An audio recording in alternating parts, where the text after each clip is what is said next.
കാസർഗോഡ് കാഞ്ഞങ്ങാട് 10ാം ക്ലാസ്സുകാരി പ്രസവിച്ചു. കുട്ടിയെ പീഡിപ്പിച്ചത് ബന്ധുവാണെന്ന സംശയത്തിൽ അന്വേഷണ സംഘം. പ്രതിയെ തിരിച്ചറിയാൻ പോലീസ് DNA പരിശോധന നടത്തും. സരീഷ് PK കൂടുതൽ വിശദാംശങ്ങൾ നൽകും. സരീഷ്, എപ്പോഴായിരുന്നു ഈ പ്രസവം?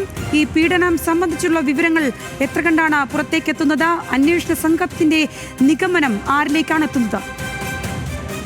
ഇന്നലെയാണ് ഈ പെൺകുട്ടിയെ ആശുപത്രിയിൽ പ്രവേശിപ്പിക്കുന്നത്. ആദ്യം അമ്മയാണ് കൂടെ ഉണ്ടായിരുന്നത്. ആദ്യം വയറുവേദനയായിരുന്നു എന്നാണ് പറഞ്ഞത്. പിന്നീടാണ് ഈ പ്രസവത്തിലേക്ക് കാര്യങ്ങൾ എത്തുന്നത്. പ്രസവത്തെ തുടർന്ന് ഈ പെൺകുട്ടിയുടെ ശാരീരിക അവസ്ഥ മോശമാക്കുന്നു.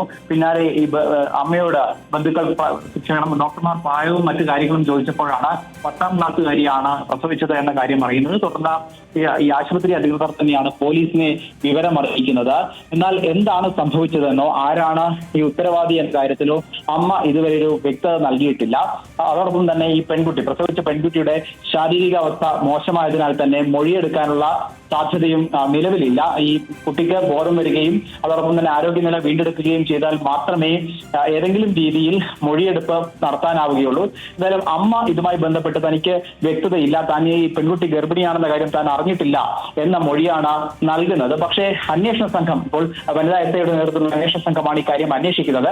അന്വേഷണ സംഘത്തിന്റെ പ്രാഥമിക ലഭിച്ച വിവരമനുസരിച്ച് ഈ പെൺകുട്ടിയുടെ ബന്ധു തന്നെയാണ് ഈ പെൺകുട്ടിയെ പീഡിപ്പിച്ചിരിക്കുന്നത്.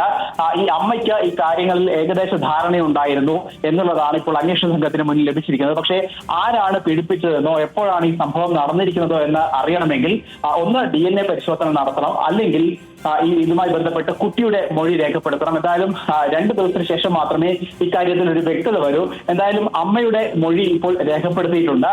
ഈ നാട് വിട്ടു പോകരുത് എന്നൊരു നിർദ്ദേശമാണ് ഇപ്പോൾ അമ്മയ്ക്ക് നൽകിയിരിക്കുന്നത്. അതോടൊപ്പം തന്നെ ഈ പ്രസവിച്ച കുട്ടി നിലവിൽ ശരി, അന്വേഷണ സംഘം കുട്ടിയെ പീഡിപ്പിച്ചത് ബന്ധുവാണെന്നുള്ള നിഗമനത്തിലാണ് എത്തിച്ചേർന്നിരിക്കുന്നത്. സരീഷ് PK ആണ് കാസർഗോഡ് നിന്ന് വിശദമായ വിവരങ്ങൾ പങ്കുവച്ചത്.